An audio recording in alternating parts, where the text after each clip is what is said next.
Let me ask you, congregation, have you been looking? Have you been searching? Have you been praying for a podcast about Kentucky basketball and football? A show that will speak to you. A show built for you. Something powerful, fun, real, raw, and opinionated. Well, baby, open up your ears as we open up our minds. Let's do this, baby. Let's do it.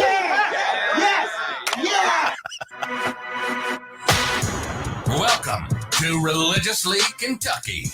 If it's Kentucky football and basketball, we are all about it. And we're talking about it. And we're damn sure opinionated about it. This is Religiously Kentucky. And now your hosts, Jay Hayes, the Wild Child, and J.D. Hall, the voice of reason. Big Blue Nation, what is up? I'm your guy, Jay Hayes, and he is his voice of reason, J.D. Hall. And we are Religiously Kentucky. In this weird time of no sports, just waiting patiently for football. Mm-hmm. But some things are going on, like some games are being scheduled, stuff like that. We now know that we will be going to the Bahamas. Well, not us, but no, not us. The Kentucky basketball team. I think for the third time that they've done this. Yeah. Something like that. Yeah, something like that. I think they do it every 4 years or so. 4 years, I believe. Yeah. I think the first the first foreign trip they did was to Canada with the Brandon Knight team. Was that it? I can't remember. I can't remember either. It's been a while. But yeah, this will be, I think, the third time they've gone to the Bahamas. Yeah. So yeah. And those teams were pretty successful. Yeah.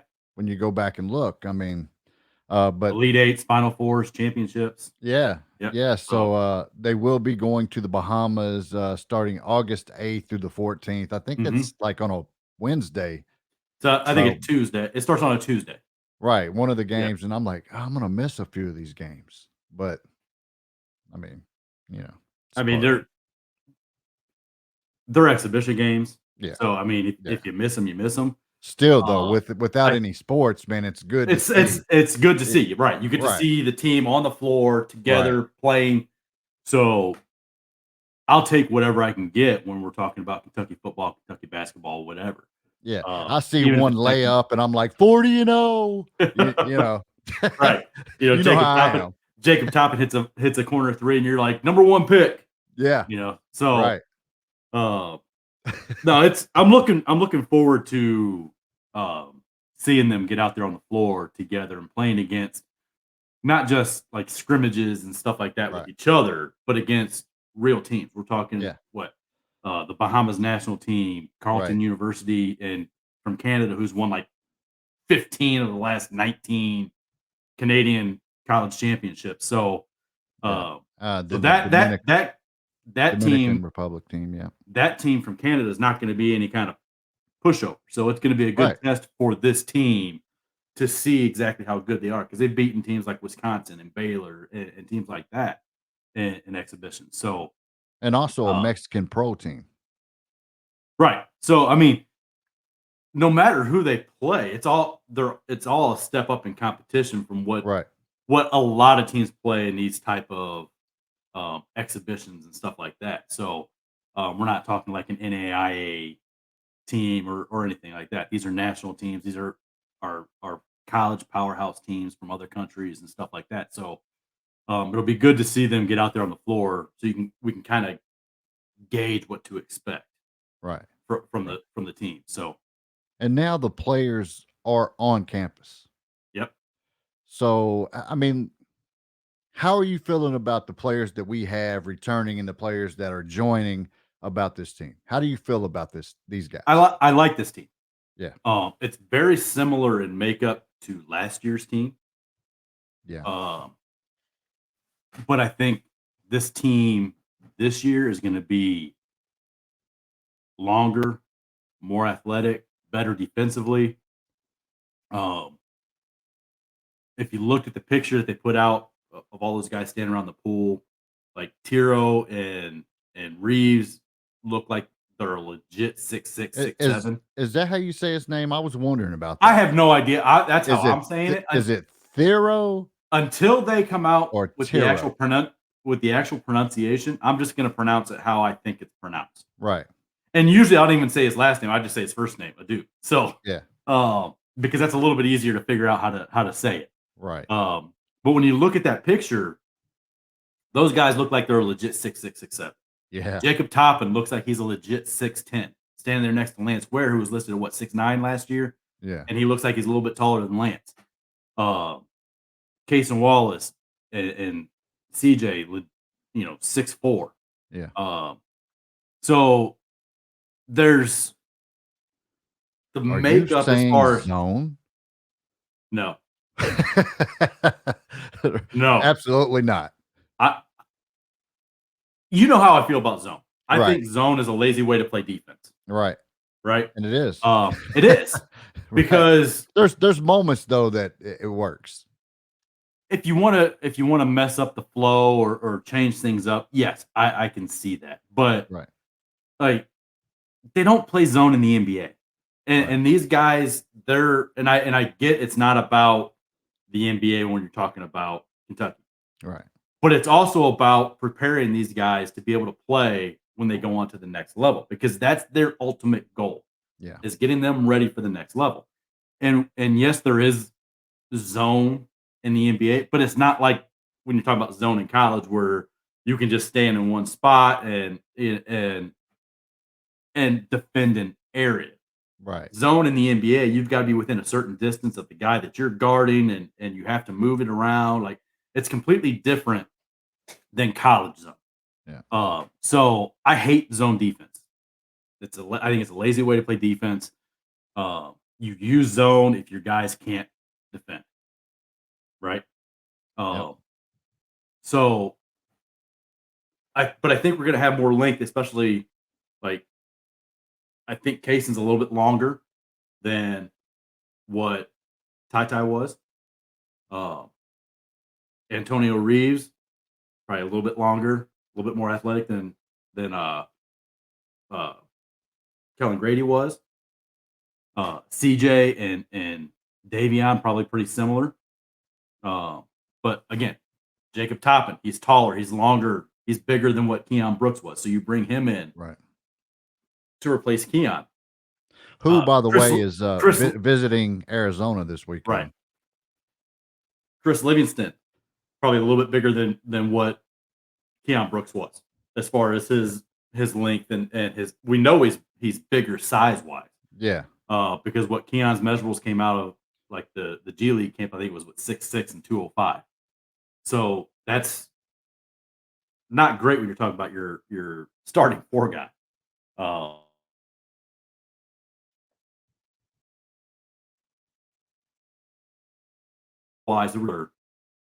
To what we had last year, but defensively we're going to be better. Right. You still have Severe out there at point guard at 5'9", which isn't ideal when you're talking about defense, but he plays the style of defense he plays, getting up inside of somebody, being smaller kind of helps with that. Yeah. Because you can stay low, you can get inside, and you can wreak havoc that way. And just be annoying, just be a pest. Kind of like what we saw with Tyler Ulis. The reason why he was so successful as a smaller point guard defensively was his ability to get up inside of somebody and move and just be a headache. I'm not saying that Severe is the same type of defender that Tyler was. Right. But size-wise, they're similar. Offensive, like there's probably going to be a little bit of a step back offensively with this team, but I don't think it's going to be a detrimental step back. It's not going to be something where you go from averaging 80 points a game to averaging 70 points a game. Because I think the guys that we're going to have offensively are going to be, like I said, pretty similar to what we had last year. I think Severe is going to be a better shooter than he was last year for the entire year. We know he shot over 40% from three in SEC play. Antonio Reeves being able to have that ability to put the ball on the floor and create his own shot, something we didn't see from Kellen Grady. Kellen was almost essentially just a spot up shooter. Yeah. And when that went away, his offensive game went away. Antonio Reeves has a little bit more to his offensive side. Cason Wallace can get to the rim and score at the rim better than Ty probably could. Yeah. Like I said, he's a little bit longer. He's probably a little bit stronger than what Ty was. But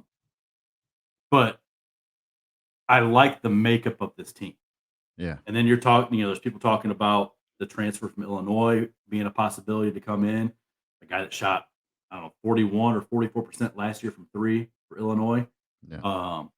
You add, if there's a possibility to add him to the mix, then you got that extra shooter. We all know how great of a shooter CJ Frederick is. The rest of the guys outside of Antonio Reeves are kind of unknowns in the college level about what they're going to shoot. We're talking about Chris Livingston. We're talking about Cason Wallace.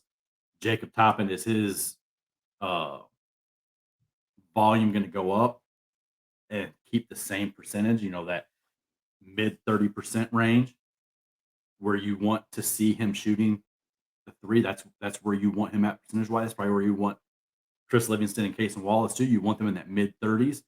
That way they're not a liability out there and people still have to respect their ability to shoot the three. Right. That's my only question, is if those guys can get to that 33 to 36% range shooting the three. Right. So that you can space the floor and not have guys just the defense just sagging off those guys when they're out behind the 3-point line, because now they do have to respect that 3-point shot. Yeah, our defense is going to be incredible. Right. This is going to be a great defensive team. I'm hyped up about it. And with all the NBA feedback to guys, right, everybody's shooting threes. Everybody. The only question defensively is do we have a rim protector? Right. Do we have a consistent rim protector? Yeah. Because we know Oscar isn't that consistent rim. I think he averaged 1.5 blocks a game. Right. Which for a guy who's 6'9" is pretty good.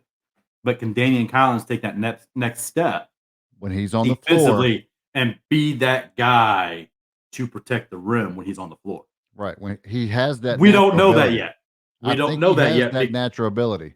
Right. But his size, his strength, yeah, was a liability last year. You saw if you breathed on Damian Collins, he fell down. Yeah. So that's where his ability to be that rim protector is going to take that next step, is if he can get a little bit stronger and be able to play through that contact to defend the rim and alter shots and block shots, even when he's getting bumped a little bit. Right. So, we saw glimpses of that. There were glimpses past season. Right. And but like I said, it was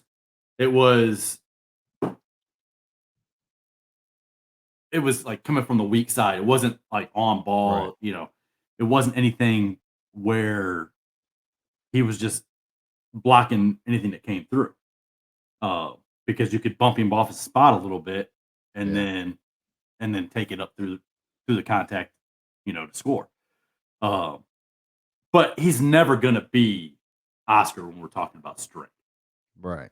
What he's going to have to hope, and hopefully he learned through last season, through this summer, going into next season, he's going to have to learn how to play with that lack of strength. Yep. And use his athletic ability to his benefit. So, because there's not many players in the country that are as athletic as super athletic. Yeah. Collins, when you're just talking about his leaping ability and his length, and like we all know how long his arms are. They're freakishly long. Yeah, he's quick bounce too, quick off the floor. So if he can learn how to make that an advantage for him, and his lack of strength and size and weight less of a disadvantage, then I think he can take that next step and be that rim protector that we need. Right. You mentioned the Illinois kid. Mm-hmm. You think that's a possibility? Maybe. If Cal wants to add another player, you've got that that previous relationship with Coach O and Chin at Illinois with him, I think it can play a part. I think it is a possibility if they want to add another player. Right. But depth is overrated, right? Because once you get into the NCAA tournament, you're playing maybe 8 guys most of the time. Right. You don't have a scenario where you're playing 9, 10, 11 guys in the NCAA tournament on your way to a championship. You shorten and you tighten that rotation, so you're only playing maybe 7 or 8 guys.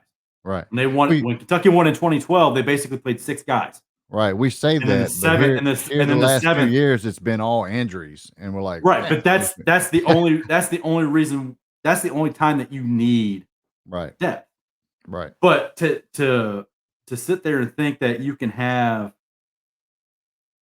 starter level depth at every position, Yeah. like that's It's crazy. That's a pipe. Like, it's not going to happen. You're not going to have starter level players too deep all the way through your bench because those guys want to play. Right. So once you get past your Kentucky top 7, has 8, had those teams. they have. But the last time they had it was 2015. Right. And I mean, we saw what they did in 2015. Yeah. But we also saw that Cal shortened that rotation as the season went on.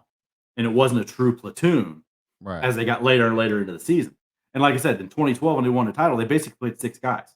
Yeah. And then your 7th guy was Kyle Wilcher. So it's not like you need to play 10 guys to win a title because you don't. What you need is you need to be healthy. Yeah. And your top 8 guys have to be good. And I think with this roster, our top 8 guys, our top 9 guys are really good. Yeah. We know that they're going to be good. The one guy you're not sure of would be Adu because of the way he's grown over the last year and the way he's shot up the rankings. You don't know what you're going to get from him because he's kind of a new thing, the shiny new commodity, the new, just now coming onto the scene. So I think he's going to be good, but we don't know because he really hasn't played against any top level competition, whether it was because of COVID or injuries. Like, he didn't participate in the EYBL. Right. So you don't know how he's going to perform against those top higher level guys. Right. Which probably makes him better. Just maybe. saying. Maybe. Right. But keeping on the basketball tip, we were speculating wrong about the new hire assistant coach. Right. What do you think? KT Turner. I knew nothing about this guy when his name came out. I don't think anybody did. Well, right. Some people did. Some people did. But once his name came out and I started looking, like, I think it's going to be a really, really good hire. When you've got guys like Larry Brown, Porter Mosier, Greg Marshall, Shaka Smart, these guys that have continuously hired him to be on their staff. He's the associate head coach at Oklahoma. Larry Brown has come out and said he's the best assistant he's ever been around. Yeah, I'll quote that. It says he's special. He'll do an amazing job for Cal. Shaka Smart. Players love him. He's great at getting in their corner and getting them better. Right. Shake Milton, I wouldn't trade him. I wouldn't trade him for any coach. Right. So I mean, his reputation of being, like, there's a lot of people that are comparing him to Kenny Payne with that player connection, that player development. In Kyle Tucker's article, like, Kenny Payne's name kept coming up throughout that article when KT Turner was being talked about. Right. That was the comparison. So we all saw the Cal quote after Jay Lucas left for Duke about what they were looking for in the next assistant coach. Yeah. Which was a strong player development background. Yep. You're getting that with KT Turner. Because let's be honest, Semi Ojeleye, when he was at Duke, was not going to play in the NBA. He transfers from Duke, goes to SMU, where KT Turner was the assistant coach, got him to the NBA. Yeah. So his player development reputation is huge. The other big thing is his connections to Texas. So that keeps that Texas pipeline open. Not that Kentucky needed any help with that, because you're talking about De'Aaron Fox, Julius Randle Harrison, Right. Damian Right. Collins. These guys that they brought in, Tyrese Maxey, Cason Wallace, all these guys they brought in from Texas. It's not like they really need the help in Texas. Right. But it can't hurt to have a guy who has strong ties to the state of Texas back on your staff. And, one thing, too, that people were talking about was that how the Mocon Elite relationship between Kentucky and them had been fractured a little bit because of Sky Clark, because of Bryce Hopkins. Right. Now you bring in KT Turner, whose best friend is the founder and director of Mocon Elite. And that can't hurt either, because now you've got that direct friendship, that direct relationship. And even that guy from Mocon Elite is, or in Kyle Tucker's article, said he had a great relationship with Cal in Kentucky already. Right. Adding KT Turner can't hurt that. Right. It's only going to help because they've been best friends since like 5th grade. So when you've been friends with somebody for that long who runs a top-notch program like Mocon Elite, it's going to do nothing but help your program. So I really, really like the hire, but there were a lot of names that were coming out in the day or two before. We were talking about Chris Quinn, got Jam God, these guys who also have great reputations and connections, and then KT Turner kind of comes out of nowhere for a lot of people. Yeah, and it wasn't that. Oh man, I think everybody was on board going, "Oh shit, I like." For people that were smart enough to, if they didn't know anything about him, to actually go and find information and talk to people that knew and know about him. I tweeted this out when that came out, when his name came out. It's this hire is not going to move the needle for casual fans, for people that don't really know much about what's going on and reputations and backgrounds and stuff like that.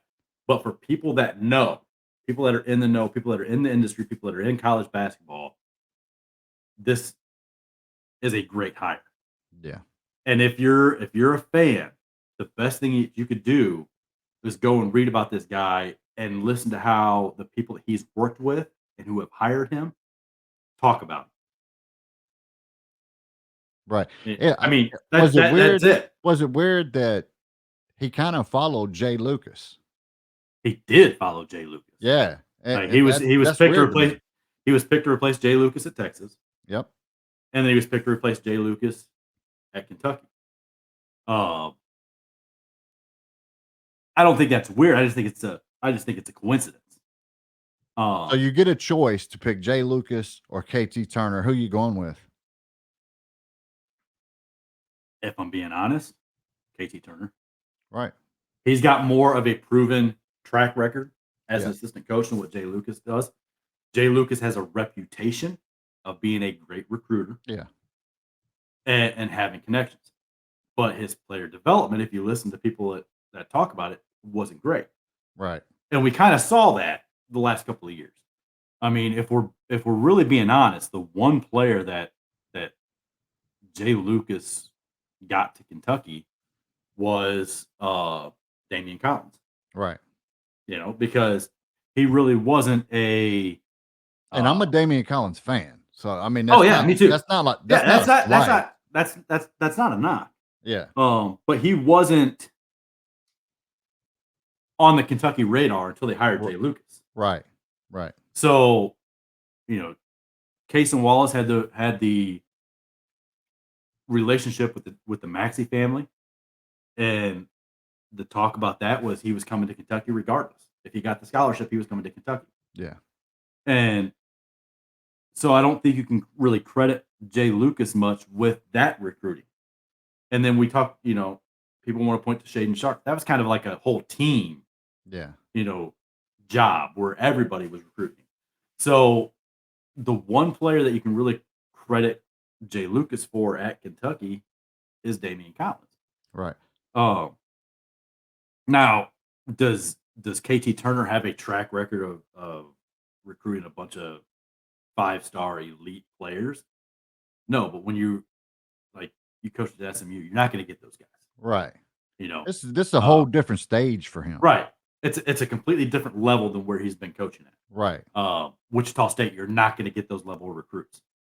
But now he's got the Kentucky brand behind him. Yeah. You know, he's got that reputation of being a great player guy. So that can only help. And then you've already got Coach O and Coach Chin, who have that demonstrated ability throughout their careers to recruit at a high level. Right. So do you need another guy on your staff to be that type of recruiter? Not necessarily. But it's not going to hurt him now that he's got that Kentucky brand behind him when he's out there recruiting. Right. So I'm excited about it. I will be more excited maybe when we hear that DJ Wagner picks Kentucky over Louisville, hopefully. But that doesn't, I mean, like, and then we have we talked about that, I think, on the last and show. Then we have the other kid, Dillingham, committing at the end of this month. But it's exciting. I mean, it's exciting stuff while nothing is going on. What else do we got? What do you? So I'll ask this question. All right. Let you answer it first. All right. We know who's on the roster right now. Right. Right. Who's your starting 5? I haven't thought about it. Well, now you have to. I'm putting you on the spot right now. So Oscar, your starting 5. Oscar. Okay.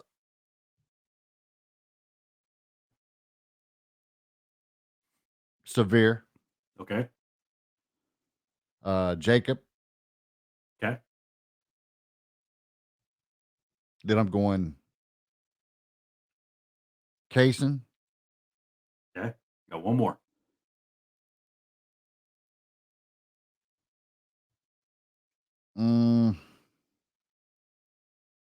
I don't know if I go Livingston yet or CJ. I'll go CJ. CJ? Yep. Okay. So Oscar, Severe, Jacob, CJ, and Wallace. So 4 of your 5 are seniors. It's a pretty good team, right? You got shooting with CJ.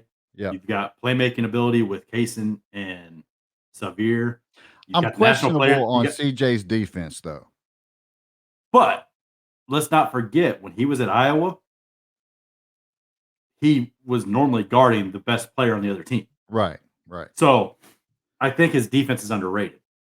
You got the National Player of the Year in Oscar, and you got a senior, Jacob Toppin, who we all expect to take a little bit of a leap, a little bit of a step forward in production, right? I think most people's starting 5, 3 out of the 5 are the same when you're talking about Spear, Kaysen, and Oscar. Yeah. That's when you look at it, that's just about everybody's starting 5. So I'll start with those 3 are going to be in the starting lineup from day one. I'm going to go Oscar at the 4, or not Oscar at 4, Jacob at the 4. Right. The 3 spot is the tough one, right? Because you've got 3 guys that you could start there. Right. You could start CJ, you could start Reeves, or you could start Livingston. What do you want to value to start a game early in the season? Do you want to value offense? If that's the case, then maybe you start CJ or Antonio Reeves. If you want to value defense early in the season, then I think you go Livingston. Me personally, that's where I'm going to go. I think Chris Livingston is going to be that guy to get the nod to start the season next to Kaysen and Jacob. Most likely. So, and then. So you got Severe, Kaysen, Chris Livingston, Toppin, and Oscar. And Oscar. So the only difference in our starting 5 is CJ and Livingston. Right. But I think what's gonna when you make that substitution, right? Yeah. You bring in Damian Collins, right, for Toppin, yep, and then you slide Kaysen over to the 1. So now you've got the 2 and the 3, where you bring in Antonio Reeves and you bring in CJ Frederick around Oscar. right, So now you've got length and athletic ability at the 4 with Damian Collins, shooting and scoring at the 2 and 3, and playmaking at the 1 with Kaysen Wallace. So right. I think that's probably what the rotation is going to look like early in the season until things kind of work themselves out and we see where Cal's going to go, who he feels comfortable with, and who he trusts. If CJ Frederick is 100% healthy, you would want that experience in there over a freshman. Yeah, that's kind of you can't. The question argue for that. me was the defense. Right. I mean, when you're giving it your all on defense, then that. But might then here's take a the little... thing. So you start Severe, who's 5'9", Kaysen at 6'4", and CJ at 6'4" for your 1, 2, and your 3. That's not a lot of size when you're talking about your 2 and your 3. So if you've got CJ playing your small forward position at 6'4", maybe 6'4", that kind of limits his ability to play defense against maybe some bigger small forwards, guys who might be 6'6", 6'7", 6'8", right? So that's where I'm looking at having defense and size to start the game. That way you can bring in Antonio Reeves and CJ. So you slide CJ over to the 2, and Antonio Reeves plays the 3 at 6'6", 6'7". Right. So because we know what Chris Livingston is, he's 6'6", 6'7". He can play the 2 through the 4, because of his size. So we're liable to see some wild lineups with this team. Mm-hmm. And I think we might see some crazy ones early in the season against some of these. I wrote it down just a reference to go back and say, well, we might see some crazy lineups early in the season in those non-conference games against those lower level opponents. Maybe you'll see Antonio Reeves at the 1, CJ at the 2, Chris Livingston at the 3, Toppin at the 4, and Lance Ware at the 5. That's and I'm okay with that. Right. I really am. But it's not a lineup that you think, right, okay, that's who I'm going to see out there. Yeah. Or Damian Collins at the 4 and Lance at the 5 with those other 3. Right. Like that's a different lineup. But I think Cal might play around with some things early on to see how things work out and see how things work together and how players play together. Right. I'm for it. I am excited. Like I said, like everyone's saying, we got to scratch and claw for any kind of news right now. But luckily, we had that new coach hired, which I mean, they had about 15 minutes of stuff that of us talking. So now games are coming out, being scheduled, and people talk about those things. But during this time, you hear the same old things. Who's your all-time starting lineup? Right. Who's the greatest Kentucky player? Blah blah blah. Who's the baddest football guy? And that's something we could do, but we both work long hours when we're working. Right. So I don't have the time to. I don't. When I get home from work, I don't want to sit down and then start doing that type of stuff. I'm burnt out from it from over the years. If people don't realize, we do almost zero show prep. Right. None. Right. Like we don't sit there and do a lot of research and to talk about this stuff. The stuff that we talk about and what we bring out is almost 100% right from our heads, from our memory, from what we're like. Yeah. We might have talking points that we want to touch. Right. But when we start talking about this stuff, there's almost zero show prep that we do to get ready for this stuff. Right. You know what I do during this time? I make silly ass videos. Right. Like scary stories from the BBN. Which I saw that last night when it came out. Right. I'm like, oh my God. Like, right. Jay's with it. on his crazy shit again. Yes. Yeah. So be on the lookout for the craziness. I have fun with it.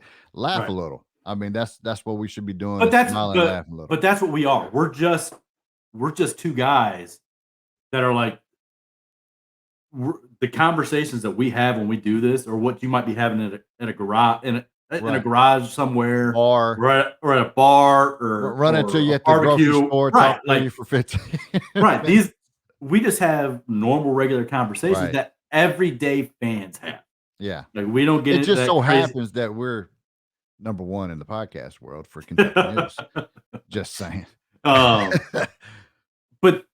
we don't get into that, deep dive into statistics or analytics or anything. That's And why those guys are great. Yeah. But that's why we bring them on, because Yeah. there are guys that do that for a living. Yeah. And that's what they're into. So it makes sense for us to have them on. That way we can get that information and talk to these guys too about what they're doing and what they see and what they like, don't like, whatever. So always good to get that information. Yeah. The recruiting guys, we don't have any connections. We don't do any kind of talking to recruit. That's why we bring on guys like Jack Pilgrim and Justin Rowland and Zach Gagan and these guys. That's why we bring them on, Sean Smith, because they're in that world. That's what their job is. That's their job. Right. And then, we bring on guys like Kyle Tucker, who is probably one of the best, if not the best, Kentucky beat writer out there. Yeah. So, because that's what they do. We're just normal, regular dudes that are on here having a conversation every week that luckily our fans like to listen to. Right. So, I think they'll just like making fun of me, really. Like Jay, Jay is a fucking idiot. I know Michelle likes to give you shit every week about, hey Jay, when's that podcast coming out? When's it coming out? Yeah. So but yeah, I mean, we literally do this stuff off the cuff. Yeah. So that's what we do. Man, I'm excited for but it makes us different. Right. Because there's no prep. So what you see is like an organic type of regular just conversation. So yeah, buy local. I'm excited about Kentucky football coming up. We are about 3 months away, 90 days or so. Right. And in Kentucky basketball, we're going to get an early look in August. I mean, that's amazing, especially during this time to get to see some players run a little bit. You really can't take a lot away from that, but it's still good to see during the stretch of no sports. So, right. Like I said, I'm looking forward to football and beating Georgia. This week, my swagger going to games is going to be off the hook. Different shirts. Shout out to local Legend Printing for keeping my swag game top notch. Did Rogers comment on your tweet about that? Yes. What'd he say? Fire. He said that is fire. Then he retweeted the local Legend Printing company and said something. I can't remember what he said on that one, but yeah, he liked it. But I don't want to, and I told him I don't want to show up to games wearing the same shirt that 1,000 Mickey Fickies have. Right. So I get local Legend Printing to do all my. I'm telling you, even my sock game. Some people talk about their sock game. My sock game is hot too. So having a relationship with a company like that helps you. Yeah. Yeah. I mean, how long have you known the guy? Oh, many moons, many years. Right. Now I will say some of my ideas I'll send them, and they're like, I know they're like, what the fuck, this fucking guy. But most of the time they're like, oh, that's dope, because they do stuff all over Kentucky for Kentucky brands and stuff, right. And like Red River Gorge and everything. And I'm always sending them crazy ideas, and they're probably like, damn, this dude again. Right. But but yeah, so shout out to them, man. They keep me dope. But that's what we got going on. But you know what time it is? It's that time. You are so dumb. You are really dumb. For real. And now it's time for the dumbest shit from Twitter this week. It's dumb, dumbass. What do you got, JD? I will say this week I didn't drop the ball. So early on in the week, what was it, Tuesday, Wednesday, Thursday? Right. I pulled some tweets up. And you'll have to read them because I read those quotes earlier and I couldn't even see them, and I was stumbling with them. I couldn't hardly read them. The print was so small. So the first one I pulled up and sent you was from the dude Matthew Tapley. Cal's system only works with star players. I don't think this is necessarily a bad hire, but I don't think this hire is enough to change the perception of our program to star players. If Cal were to change his system, it could be a great hire, but we all know he won't. That was tweet number one. Right. And I'm sure there's more from these other than these two. Yeah. But that was the first one.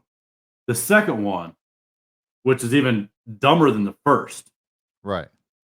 No, I don't think Oscar is a star. He's a great player and I love the guy, but he's not going to take his man one-on-one and get a bucket when things break down 7 times out of 10.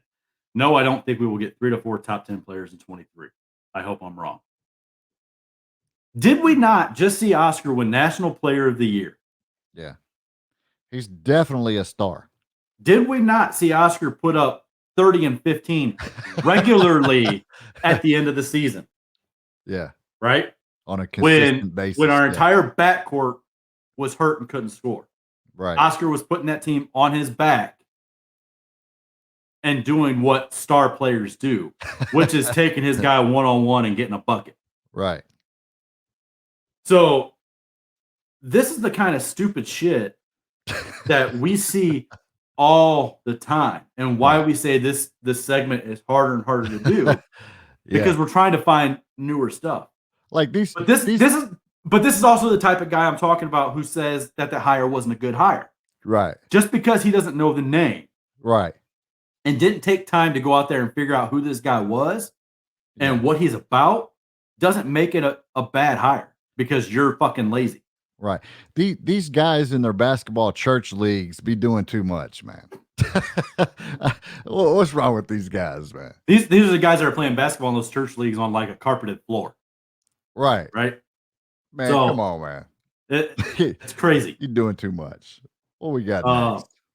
The next one, let me see. Where'd it go? Here it is. Name one damn guy that you listed that can shoot. Are you serious again? Year after year, we have no shooter, and you not one damn player. Whatever. I hope that we have no shooter, and you not one damn player in that case can shoot a 3. Yeah. Normally, when they tweet this dumb shit, there's all kinds of mess ups, and it's really hard to read. That was really hard to read. I'm near to tell you now, Sweet 16 at best with no shooters once again. Sweet 16 at best. Right. That's pretty good. We're bringing back CJ Frederick. Yeah. Who's one of the best shooters in college basketball. We've got Antonio Reeves, who comes in as a 38, 39% career shooter. Yeah. Someone didn't look at what these guys do. So, yes, we have shooters. Yeah. CJ Frederick has demonstrated that shooting ability at the highest level, playing in the Big Ten for Iowa. Yes, Antonio Reeves did it at Illinois State. We're talking about mid-major. Yeah. But so did Kellen Grady. And what did Kellen Grady do when he got to Kentucky last year? He shot over 40% from 3. Yeah. Because you don't have all that attention on you as an individual player being the best guy on your team. So now you get a little bit more space and your shooting percentages from 3 go up. Right. Because there are other guys on the floor that they got to worry about, not just you. Yep. So again, this is another one of those guys that really knows zero about basketball out there spewing out some dumb shit about where he thinks this team is going to go and what it's going to be. He's on the last guy's church league team. He's the captain of the other team that he's playing against. Yeah.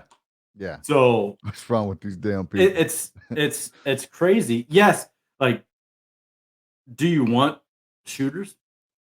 Well, yeah, the object of basketball is to score points. Plus, the NBA says so. So there's that too. But are we going to sit here and act like there are no shooters on this team and no guys that have the ability to shoot? Because, like I said earlier, Severe Wheeler shot over 40% from three in SEC play. Right. Yep. That's not a fluke, right? He shot that over 18 games. Yeah. It's not a fluke when you shoot over 40% for over half of your season. So is it crazy to think that we don't have any shooters on the team? Abso-fucking-lutely. Which is why this guy's in the dumb shit. Right. See, I might be crazy, but I'm not on that kind of crazy. No. I'm on the fun crazy. Right. Shit. That's crazy for sure. Then we got this guy, Illinois Burner. Kentucky wants to beat Illinois so bad. Oh, yeah. Now, and I get this is just I think him trying to be funny and troll and sarcasm and stuff like that. It's definitely funny. But we're not a cicada program. No. We don't show up once every 16 years. 17 years. To make a run. Right. And shout out to Terry Brown for that. Right. And correct me if I'm wrong, but didn't we just steal your top 2 assistants before last season? Damn.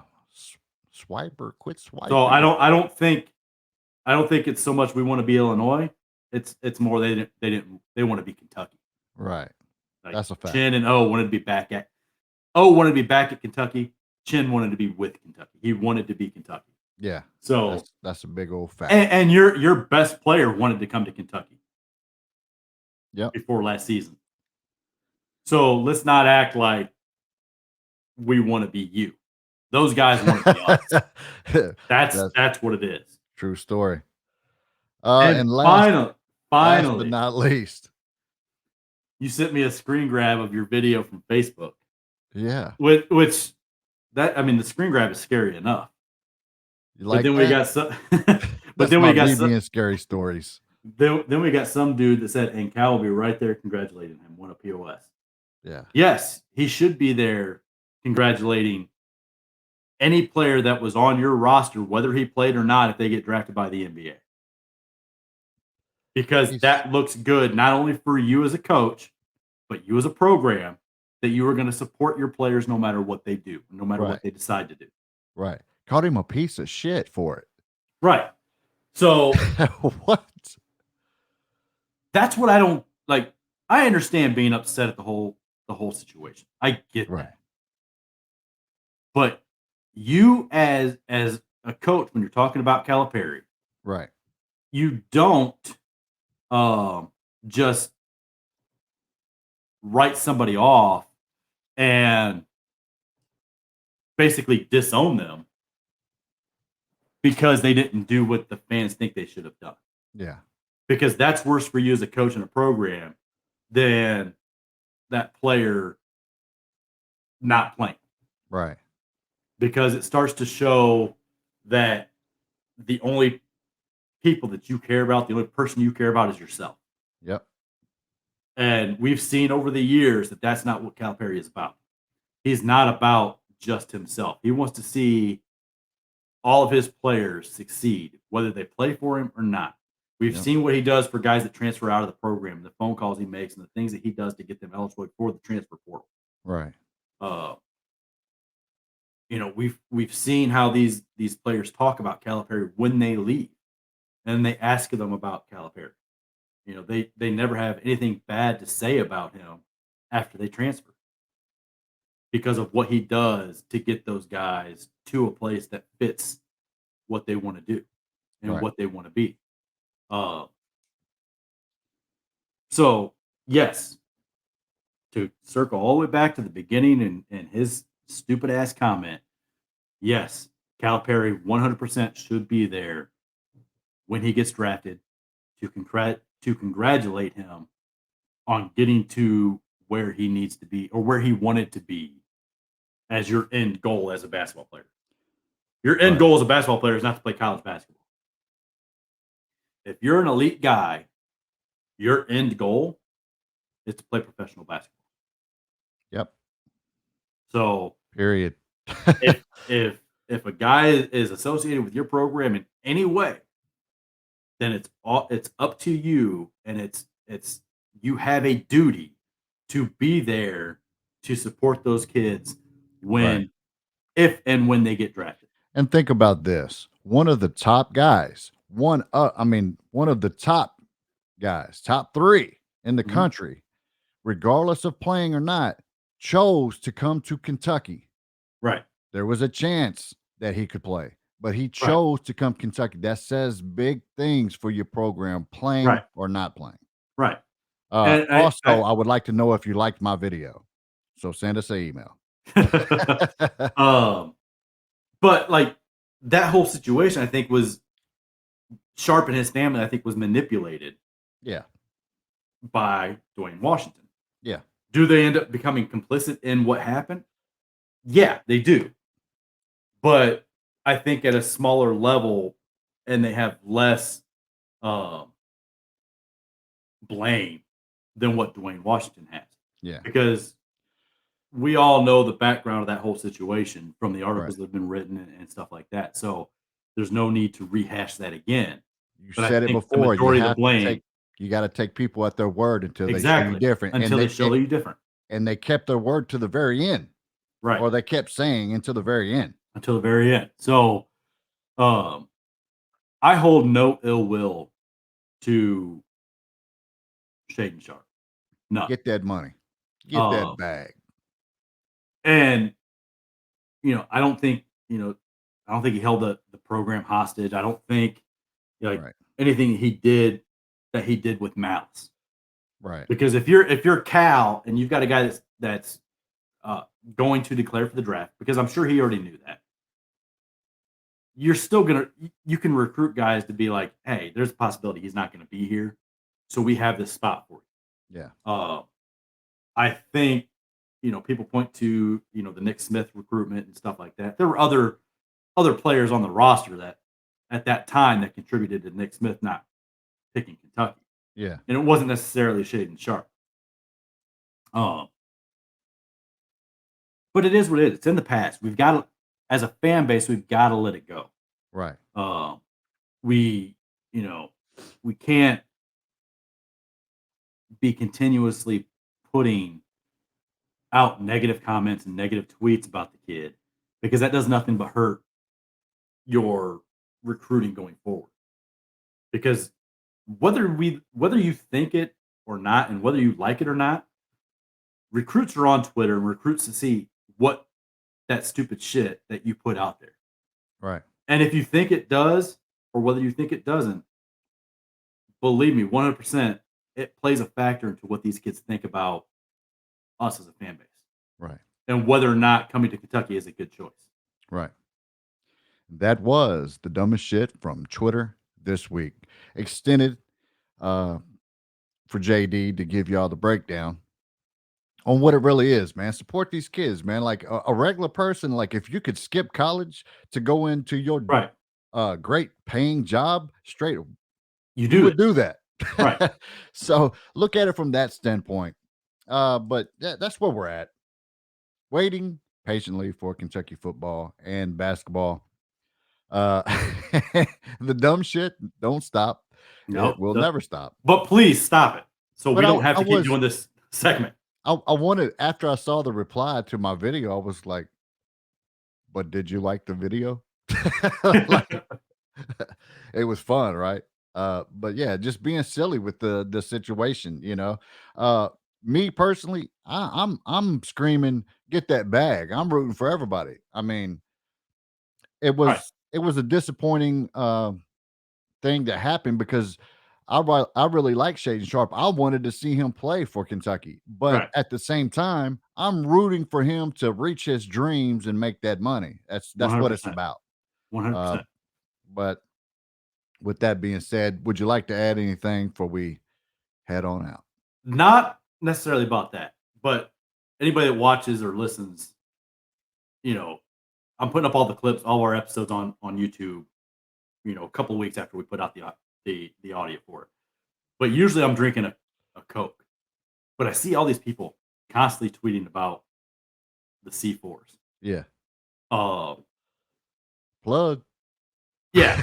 I don't drink energy drinks, but shout out to one of our former guests here in the last couple weeks, Selena, KY Sass. The C4 frozen bombsicle. Yeah. Absolutely tastes. No sugar. No sugar. It tastes like the bomb popsicle. It is probably the best energy drink that I've ever had. Right. So this may be something that I put into my rotation, a couple of times a week now to drink. JD, you got a rotation. Well, it's usually just my rotation Coke. Now is water, Gatorade, and Coke. Right.